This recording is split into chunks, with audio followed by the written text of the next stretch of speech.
of them is what the zeros or the roots of a function are. These are just going to be x values. And on a graph, it's where the graph crosses the x-axis.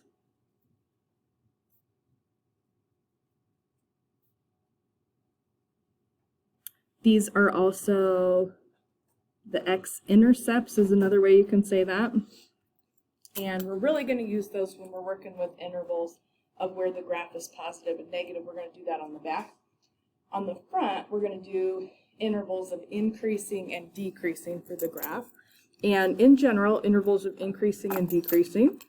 As you would trace the graph. I'm going to write trace graph. And you want to go from the left to the right.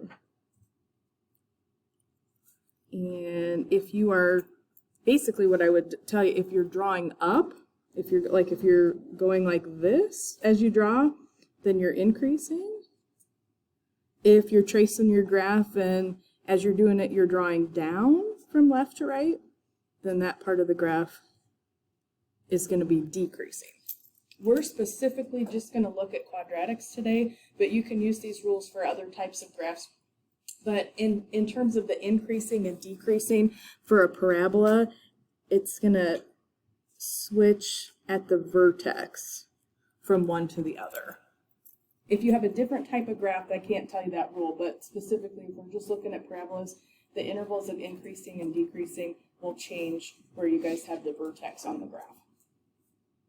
All right, so here's all we're going to do. We're just going to write down a couple of things here. So, can anybody look at this lovely graph we have in the picture here and tell me just what's the vertex? What's the very middle of the graph? We need that. Yes, ma'am. All right, so 5, -4. And I'm just going to make a little point right here. Okay. Axis of symmetry. I'm just going to, you don't have to draw it in your picture. I'm just going to draw it in mine here real quick. Axis of symmetry, just to remind you guys, vertical line goes right through the middle of the parabola. So if we would fold it in half on that line, it would match up the sides of the U on either side. It's always a vertical line. So I call it vertexal to help me remember it. So it's x equals, should just be the x coordinate of the vertex, which is the line I got graphed on my paper there. So just x equals 5. What would you write down for the domain of that graph, just as a little review? What's the domain? That is the range of the graph. What's the domain of the graph? There you go. You're just ahead of me. Negative infinity to infinity. Okay. Now, here's how this works. I'm going to grab a color here. You are going to, I know the arrows are pointed up on both ends, right? What you want to do is you want to start on the left side of the graph, and I'm literally just going to draw it. Okay? So, here I am. If I'm drawing on this, am I increasing or decreasing? We're going down. Does that make sense? That's going down, right? So this is decreasing. What happens though when I get to the vertex is then if I keep tracing the graph, now am I increasing or decreasing? Because we're going up and the rest of the graph would go up. So as you do this, and you have to go from left to right as you describe this, this is going to be like doing a domain. So I'm decreasing, and then when I get to the vertex, then I switch over, and then this side is increasing here. Now, this is a little bit weird. So, you know how I said we're going from left to right? Is that left to right go with domain or range? If you're doing left to right, domain. All right, so when you guys write these intervals that we're going to do, they're based on the x value, not the y value. So these are going to be x values, just like you would think about domain. And it's going to be the same on the back when we do positive and negative. So as I'm thinking about this graph, all the way over there to the left would be negative infinity, right? And I'm not on the screen fired. Okay, negative infinity. So as I would come from negative infinity, I would always be decreasing, decreasing, decreasing, till I got right here, which has an x value of 5. At that x value of 5, then I switch over, and then the rest of the graph, as I go all the way to positive infinity, the rest of the graph is increasing. Now, when you write these intervals, all right, and this is a little bit weird to do. So I am decreasing for the first part of the graph. I'm just going to skip this line. So from negative infinity until I get to the vertex, which has an x-coordinate of 5, I am decreasing. Do you think I should use a parenthesis or a bracket for that x value of 5? Does anybody know?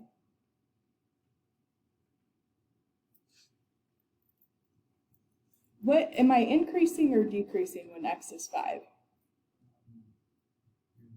Neither. Okay, right. So this is flat, right? I'm not increasing or decreasing. This is like the bottom. So don't use a bracket on any of these. We're just going to use a parenthesis because I'm not increasing or decreasing at 5. We're flat. We're stopped right there, and then we switch directions. So when you do these intervals, that's going to have a parenthesis on it. Okay, now at 5, same thing, so parenthesis. My increasing interval starts at 5 and then goes for the rest of the graph. The rest of the graph, as I travel to the right forever, I know it's going up, but the x values are going to infinity. And that would be my intervals of increasing and decreasing for that graph. Is anybody having a question? All right, I'm going to have you guys write this down just for this graph. It's going to be more important when we get on the back, but just so you recognize it. A 0, it's also called a root. They're just the x-intercepts. So if you're looking on the graph, if a question says, what are the zeros of this graph? You're just going to look for wherever the graph crosses the x-axis. It crosses in 2 places here, and I'm going to write those points down. It crosses at 1, 0, and it also crosses at 9, 0. A 0 visually is where it crosses the x-axis. It's also the x value. I know I don't have an equation plugged in here for this, but if we plug that into the equation for that parabola, it would make the y value 0. Is anybody having a question at the moment? Okay, let me try one more with you guys. Now this one's flipped upside down, so different direction. So my vertex here, you guys hopefully can see this. This is just 1, 8. And axis of symmetry should just be x equals the x-coordinate of the vertex, which is 1 here. I'm not going to draw it on this one. You can if you want to. Domain, doesn't matter, turns up or turns down. The domain for every single parabola should be negative infinity to infinity, because even though it's going down, it's going to the left forever, going to the right forever. What would I write for my range for this graph? What are the possible y values here? Eli, what do you think? Perfect, negative infinity. Now, the range does have a bracket because I touched this point, and it's not about whether it's increasing or decreasing, it's just that it's an actual point on the graph. So the only thing that should have a bracket for any of these intervals that we're going to do today should be the range. Now, when you do this, increasing, decreasing, we're going to go from left to right. So, if I go to the left side of the graph, and I know it's pointed down, but if I'm tracing this, am I increasing or decreasing? Like I'm drawing up on that, exactly. So this whole side of the graph is increasing. And then as you guys get to the vertex, that's where it switches, and you're just gonna go over, and if I kept tracing the rest of this graph, this is going down forever, forever, forever. So that side is decreasing. And you don't have to write this on the graph, I'm just writing it on mine so you can see it. Now, this is going to switch over. So if I think about this, all the way to the left forever would be negative infinity. All the way to the right forever, we're going to cross the x-axis when we do this. We're not describing y values. And this can be kind of tricky for people when the graph turns upside down. I switch from increasing to decreasing right where you guys would see your axis of symmetry here. So I guess I am going to draw it in there. And that x value is 1. So if I'm going from left to right, the whole time from negative infinity to 1, I'm increasing. And then once I get to 1, we switch over and the rest of the graph is decreasing. Now, I did not do this on the one we just looked at, but if you want to write this like on the x-axis like I just did, this, you could just kind of think about your interval like that. Like that's the first interval from negative infinity to 1. And then I'm going to grab a different color. I switch over, and then the other interval is from 1 to infinity. And again, I think sometimes people get tripped up, especially on this part, because the graph is going down, they think this should be negative infinity. I'm not talking about what the y values are doing though. I'm going this way across. So as I go to positive infinity for my x values, the graph is decreasing. So just be real careful with that. So if I write my intervals, my first one was increasing, so negative infinity to 1. And then the rest of the graph, 1 to positive infinity. You are not describing the y values, you are describing the x values. So as I go to the right forever, the graph is decreasing. And then, just real quick, I'm going to write down the zeros.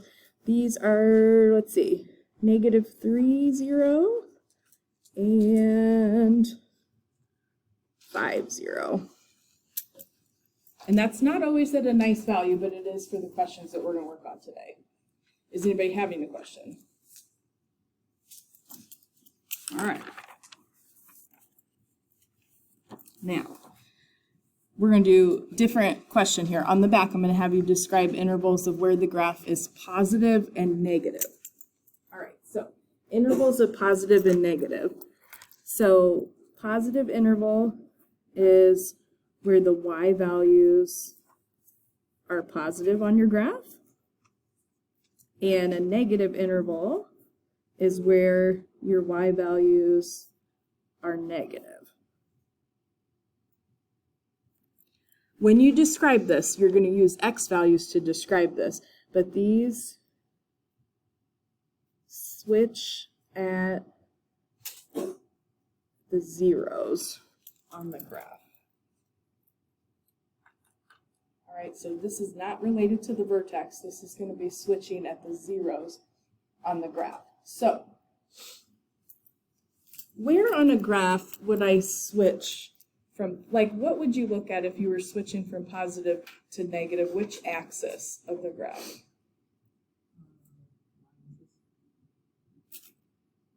If I'm switching from positive to negative, x-axis. Good, good, good, good, good.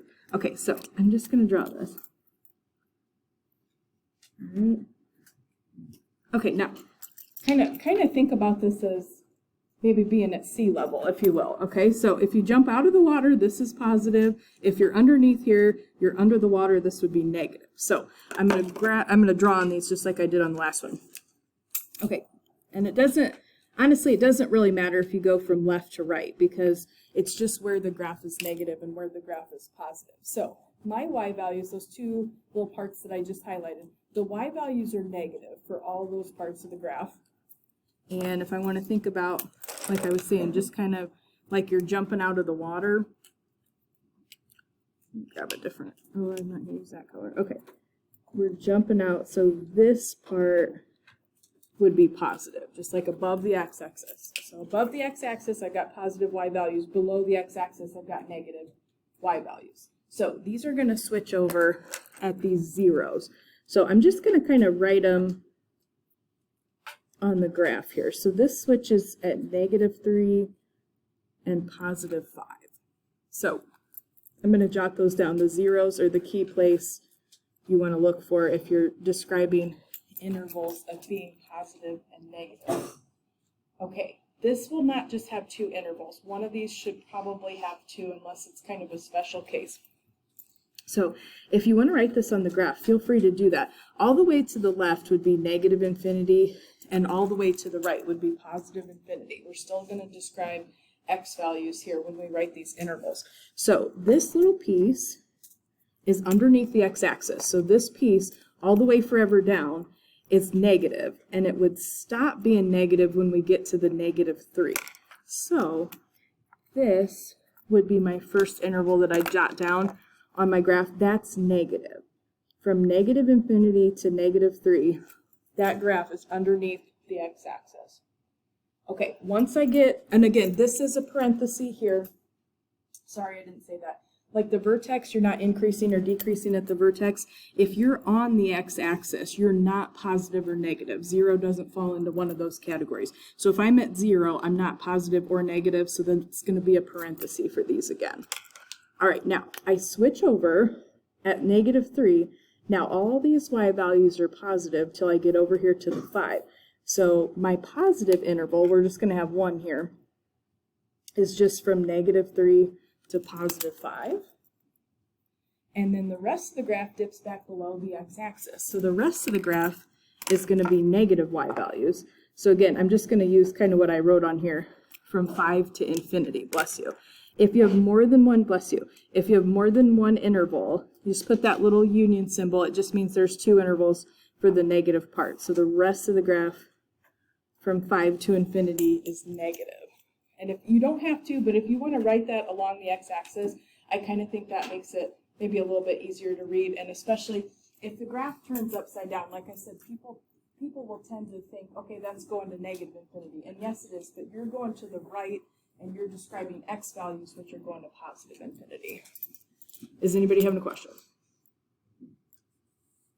All right, this guy just turns the other direction. So where this would switch over is across your x-axis at your zeros, which for this lovely graph look to be at -13, so the point -13, 0, and -1, 0. Those are the 2 places the graph crosses the x-axis there. Now, on this graph, I kind of have these 2 pieces all have positive y values. And then this little loop here, this loop has negative y values. If I'm above the x-axis, I'm positive. If I'm below, my y values are negative. And then if it helps you in any way, all the way to the left forever would be negative infinity. And -13 is one of the places where I switch. -1 is the place where I switch. And the rest of the graph goes to positive infinity. So if you want to just use what I just wrote right on there, the first one from negative infinity to -13, if you had more of the graph there that you could see, all the way to negative infinity, whatever number you want to think of, that y value would be positive until you get to the -13. So that interval, negative infinity to -13. Then I dip below the x-axis here. So from the -13 all the way till I get to the -1, there my y values are all negative. So just from -13 to -1, these are always describing x values. The only thing that should describe a y value on this should be a range if you're asked for that. All right, and then my last interval, when I get to the -1, then I hop back above the x-axis. So then the rest of the graph will go up forever. So from -1 to positive infinity, all those x values will have a positive y value. Does anybody have any question? Okay, so I kind of put a couple special cases just here on the bottom. And this one's a little bit weird here. So if you're looking at this graph, just for positive, negative, this has a 0, and it is at the point 5, 0, and it's also the vertex of the graph. Does this graph ever have a negative value? Okay. Would you just tell me that this graph was positive from negative infinity to infinity, or should I do something different? Does anybody know? Should I just say for my positive, negative infinity to infinity? What do you think? Exactly. I know this is super nitpicky. This is all positive except for, since the vertex actually touches the x-axis, you have to write that as 2 separate intervals because you're not positive or negative where it's touching the x-axis. And I know that's really nitpicky, but this would be from all the way over here. So negative infinity at 5, I actually touch the x-axis, and I'm at 0, so it is not positive or negative. So this graph, and I know that's weird, but it would actually have 2 separate intervals. You basically, when you write this, you're saying at the 5, I don't touch into the negative part, but I'm not positive either. So that's actually 2 separate intervals. That's a little bit nitpicky. All right, now, what about, I've got 2 little graphs over here, right? Here's this graph. This is all positive, right? It's all above the x-axis, points up forever, doesn't touch the x-axis. So there's no negative values on this graph, And a positive interval here would literally just be from negative infinity to infinity, but that's because it's not touching the x-axis. The graph right below that, this graph never touches any positive area. It never goes above the x-axis. It doesn't touch the x-axis either. So this would have no positive interval, and the negative interval would just be the whole graph is negative from negative infinity to infinity. So just did a couple of those little special cases at the end. Is anybody having a question?